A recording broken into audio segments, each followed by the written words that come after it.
Every small town has its secrets, but some hide mysteries that no one can solve.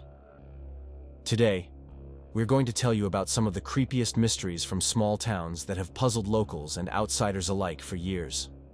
Our first story takes us to a quiet town where a disappearance one foggy night left a community searching for answers they never found. On December 12, 1985, in the small community of Mineral, Washington, something strange happened. Mike Reamer, a 36-year-old roofer who loved the outdoors, went to check animal traps he set up near the Nisqually River. It was wintertime.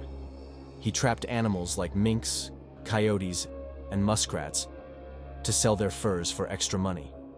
That day, he didn't go alone. He took his girlfriend, Diana Robertson, and their young daughter, Crystal, with him. But that evening, they didn't come home. Later that night, 2-year-old Crystal was found alone outside a local mart. She was a bit confused, but okay. 2 days later, her grandmother recognized her on the news and picked her up. When her grandmother asked about her mom, Crystal said, "Mommy was in the trees." Everyone started searching for Mike and Diana right away. It wasn't until February 18, 1986 that they found Diana. She was half buried in the snow near Mike's truck, a tube sock tied tightly around her neck. Inside the truck, there was a note saying, "I love you, Diana," thought to be written by Mike. Diana had been stabbed 17 times. At first, everyone thought Mike might have hurt her because he was missing. But in 2011, they found part of Mike's skull and started to believe he might have been a victim too. Mike was no longer just a suspect. He might have been killed by the same person who killed Diana. The real killer could still be out there. What's even scarier is that 4 months before Mike, Diana, and Crystal's mysterious disappearance, another couple went missing. Stephen Harkins and Ruth Cooper, who were 27 and 47 years old, had gone camping near Toole Lake in Pierce County, close to where Mike set his traps. When they didn't come back, people started looking for them. 4 days later, Stephen was found dead in his sleeping bag, shot in the head.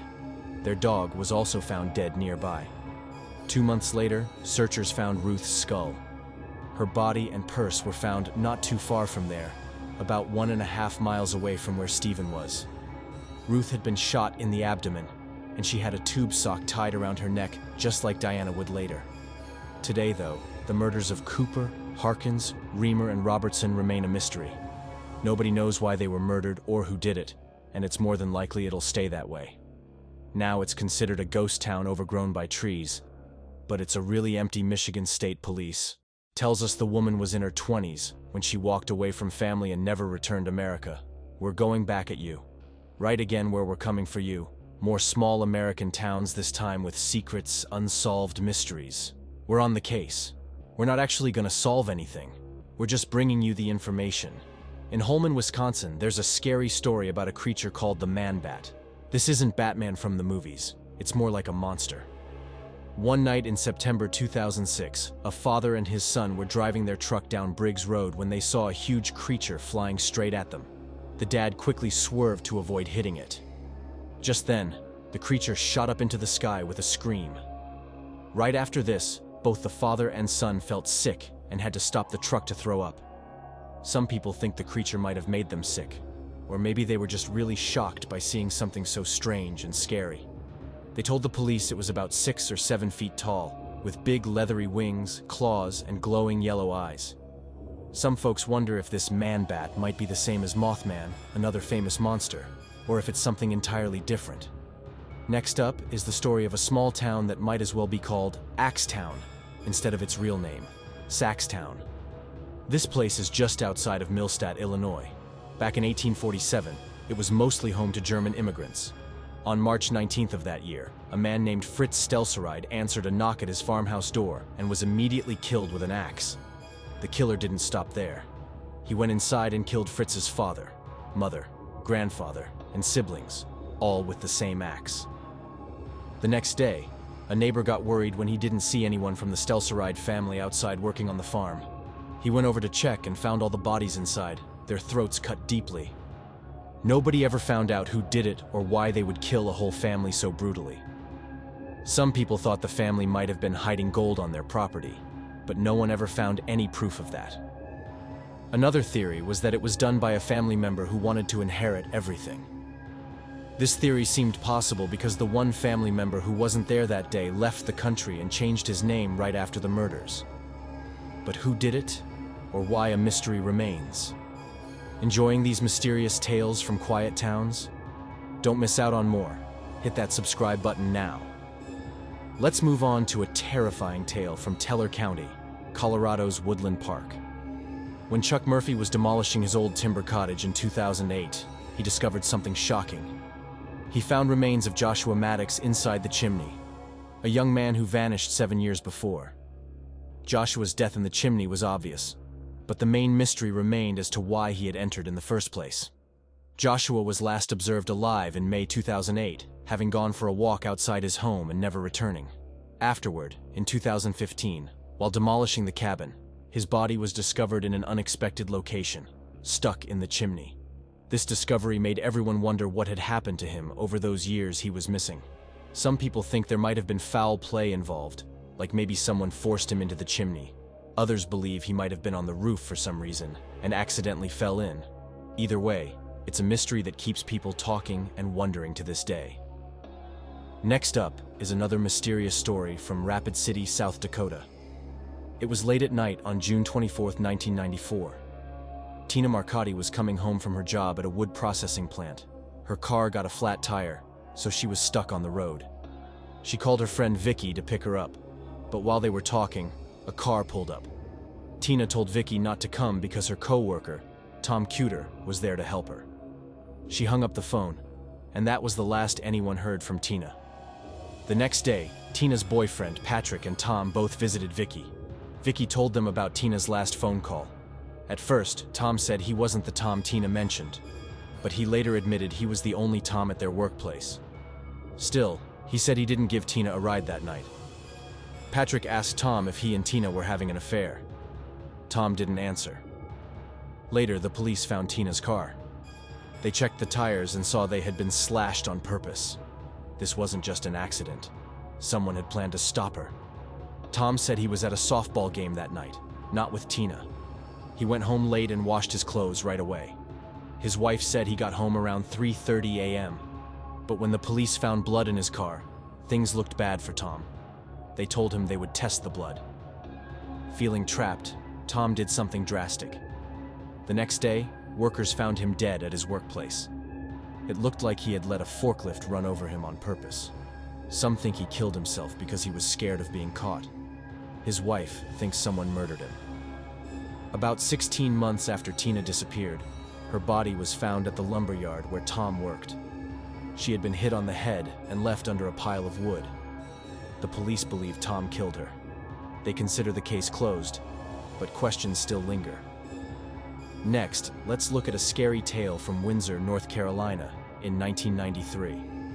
Windsor was a small town with only about 4,000 people. Here's what happened. On June 6th, a man with many weapons entered the Belo grocery store after it closed. 6 workers were still there, finishing up their jobs. This man, with a gun, made all the workers go to the meat cutting room at the back. He tied their hands with duct tape and lined them up in pairs. Then, he shot all 6 of them. But he didn't stop there. He took a meat cleaver and kept hitting the workers until the blade broke off in one worker's back. One worker managed to get free and call the police.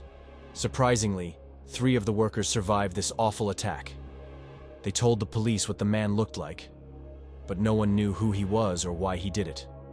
The police think it was a planned attack. There's a $30,000 reward for any information that leads to catching this man. If you know anything, you should call the Windsor, North Carolina police. There is another sad mystery. Vegas used to be known for its beautiful scenery, but now many people remember it for the sad story of little Gregory. On October 16, 1984, a terrible thing happened to a 4-year-old boy named Gregory Villman. His family lived in Veja, a mountainous place in the eastern part of France, close to Germany. One afternoon, everything changed. At around 5 p.m., Gregory's uncle got a scary phone call. A strange voice said they had kidnapped Gregory and drowned him in the Bologna River. The family was very worried and called the police when they couldn't find Gregory. Sadly, the police found Gregory in the river just like the caller had said. His hands and legs were tied up and a woolen cap was over his face. The next day, Gregory's dad, Jean-Marie, got an anonymous letter. It said, "I hope you die of grief, boss. Your money can't give you back your son. Here is my revenge." This was a very hard time for the family. For 4 years after Gregory's death, the family kept getting letters and calls from someone claiming to be the killer. The police tried to find out who it was by recording the calls, but they never got anywhere. They had a few suspects. One was Jean-Marie's cousin, Bernard LaRoche. Bernard's teenage sister-in-law said she saw him with Gregory that day. Experts also thought Bernard's handwriting looked like the handwriting in the killer's letters, but later, the sister-in-law said the police made her say it was Bernard. A judge let Bernard go free. On the day Bernard was released, Jean-Marie told the media he would kill his cousin, and he shot Bernard while Bernard was going to work. Jean-Marie went to prison for 5 years for this. Even after Bernard was gone, the mysterious person, whom the family called the Crow, sent another letter. This made people think Bernard might not have done it. While Jean-Marie was in jail, some people thought Gregory's mom, Christine, might be involved because she was seen at the post office that day and her handwriting looked a bit like the Crow's. But she was later cleared of any wrongdoing.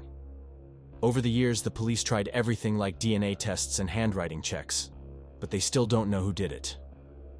Next, let's move to Sabatis, Maine, to a place they call the Well to Hell.